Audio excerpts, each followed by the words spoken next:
ഗുരുവായൂർ ഏകാദശി ഉദയാസ്തമന പൂജ മാറ്റിയതിനെതിരായ തന്ത്രി കുടുംബാംഗങ്ങൾ നൽകിയ ഹർജിയിൽ ഹൈക്കോടതി വിധി ഇന്ന്. ഏകാദശി ഉദയാസ്തമന പൂജ നവംബർ 12 നടത്തിയത് തിരക്ക് കണക്കിലെടുത്തും ശ്രീകോവിൽ അടച്ചിടാതെ ദർശനം സുഗമമാക്കാനുമാണെന്നാണ് ഗുരുവായൂർ ദേവസ്വത്തിന്റെ നിലപാട്. എന്നാൽ ദേവസ്വം നടപടി ആചാര ലംഘനമാണെന്നാണ് ഹർജിക്കാരുടെ വാദം. ജിജീഷ് വീണ്ടും ചേരുന്നുണ്ട്. ജിജീഷ്, ഇനി ഈ വരുന്ന ബുധനാഴ്ചയാണ് ഗുരുവായൂരിൽ ഏകാദശി പൂജ നടക്കാൻ പോകുന്നത്. അതിനു മുൻപേ ഈ തീരുമാനത്തിനൊക്കെ ഒരു നടപടികൾക്കൊക്കെ തന്നെ ഒരു അന്തിമ തീരുമാനം ഉണ്ടാകുമോ? ഇന്ന് എപ്പോഴായിരിക്കും ഹൈക്കോടതിയിലൊരു ഈ ഹർജി പരിഗണിക്കുന്നത്?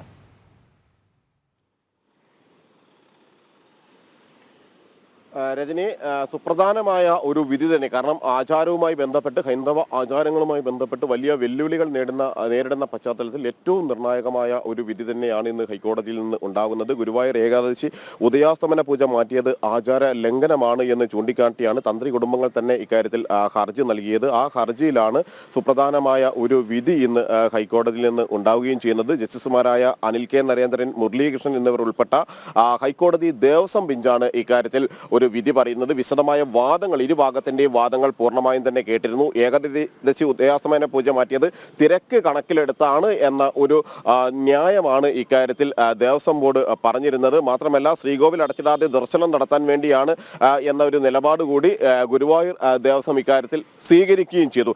എന്നാൽ ഉദയാസ്തമന പൂജ വഴിപാട് മാത്രമാണ്, ആചാരമല്ല എന്ന് തന്ത്രി അഭിപ്രായപ്പെട്ടിരുന്നു എന്നുകൂടി ഈ വാദത്തിനിടയിൽ ഗുരുവായൂർ ദേവസ്വം ബോർഡ് ഇത്തരത്തിൽ പറയുകയും ചെയ്തു. എന്നാൽ അത് തീർത്തും അടിസ്ഥാനരഹിതമാണ്. അത് ആചാരങ്ങളായി കാലങ്ങളായി തുടരുന്നതാണ് എന്ന കാര്യമാണ് പ്രധാനമായും അവിടെ തന്ത്രി കുടുംബവും വിശ്വാസികളും എല്ലാം തന്നെ ഉയർത്തിയിരിക്കുന്നത്. ഉദയാസ്തമന പൂജ ആരംഭിച്ചത് ചിറയളയം കോവിലകമാണ് ഉദയാസ്തമന പൂജ ഏറ്റെടുത്ത് നടത്തിയത്. മാത്രമല്ല, അത് ആദിശങ്കരന്റെ നിർദ്ദേശാനുസരണമാണ് അത്തരത്തിൽ ഗുരുവായൂർ ഉദയാസ്തമന പൂജ ആരംഭിച്ചത് എന്ന കാര്യവും തന്ത്രി കുടുംബം കോടതിയിൽ ബോധിപ്പിച്ചിരുന്നു. വിവിധ ഹൈന്ദവ സംഘടനകൾ ഈ ഒരു വിഷയത്തിൽ, അല്ലെങ്കിൽ ഉദയാസ്തമന പൂജ നിർത്തലാക്കുന്നതിനെതിരായി വലിയ ഒരു പ്രതിഷേധം, മാറ്റിയതിനെതിരെ വലിയൊരു പ്രതിഷേധം തന്നെ അവിടെ സംഘടിപ്പിച്ചിരുന്നു. അവർ പറഞ്ഞിരുന്നത്, വ്യക്തമാക്കിയിരുന്നത്, ആചാരം സംരക്ഷിക്കാൻ വേണ്ടി ഏത് അറ്റം വരെയും മുന്നോട്ട് പോകും. ഇത്തരത്തിൽ ആചാര ലംഘനങ്ങൾ തുടരുന്ന ഒരു സ്ഥിതി കാലങ്ങളായി തന്നെ മുന്നോട്ട് പോകുന്നു. അത് വിവിധ ദേവസ്വം ബോർഡുകൾ സർക്കാരിന് വേണ്ടി, അല്ലെങ്കിൽ സർക്കാരിന്റെ കൂടി പിന്തുണയോടുകൂടി ദേവസ്വം ബോർഡുകൾ നടപ്പിലാക്കുന്നത് അത്തരത്തിലുള്ള ചില നയങ്ങളാണ്, തീരുമാനങ്ങളാണ്. അത് ഒരു തരത്തിലും അംഗീകരിക്കാൻ കഴിയില്ല. ഹൈന്ദവ വിശ്വാസികളെ സംബന്ധിച്ചിടത്തോളം, ഹിന്ദു വിശ്വാസികളെ സംബന്ധിച്ചിടത്തോളം ക്ഷേത്രത്തിലെ പ്രതിഷ്ഠാ ദിനവും ഭഗവത്ഗീത ദിനവും കൂടിയായ ഗുരുവായൂർ ഏകാദശി ദിവസം വിശേഷാൽ പൂജയായ ഉദയാസ്തമന പൂജ ചിട്ടപ്പെടുത്തിയത് ശങ്കരാചാര്യരാണ്. അത് മാത്രമല്ല, ഏകാദശി ദിവസത്തെ ഉദയാസ്തമന പൂജ വഴിപാടല്ല, മറിച്ച് വാർഷിക പൂജാവിധികളിൽ ഒന്ന് തന്നെയാണ് എന്ന കാര്യം ഹിന്ദു സംഘടനകൾ ചൂണ്ടിക്കാണിക്കുകയും അത്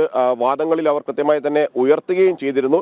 ഏകാദശി ദിവസം ഉദയാസ്തമന പൂജ നടത്തുന്നതിന് വേണ്ടി തന്ത്രി കുടുംബത്തെ തന്നെ കോടതിയിൽ സമീപിക്കേണ്ടി വന്നത്, അതായത് തന്ത്രി കുടുംബത്തിന് തന്നെ ഇത്തരമൊരു നിയമ പോരാട്ടം നടത്തേണ്ടി വന്നത് വലിയ തോതിൽ വിഷമകരമായ ഒരു സാഹചര്യമാണ് എന്ന് കൂടി അവർ വ്യക്തമാക്കുകയും ചെയ്യുന്നുണ്ട്. ശരി, ഗുരുവായൂർ ദേവസ്വത്തെ സംബന്ധിച്ചിടത്തോളം ഇന്ന് നിർണായകമായ ദിവസം തന്നെയാണ്. ഏകാദശ ഉദയാസ്തമന പൂജ മാറ്റിയതിനെതിരായി തന്ത്രി കുടുംബാംഗങ്ങൾ നൽകിയ ഹർജിയിൽ ഹൈക്കോടതി ഇന്ന് വിധി പറയും.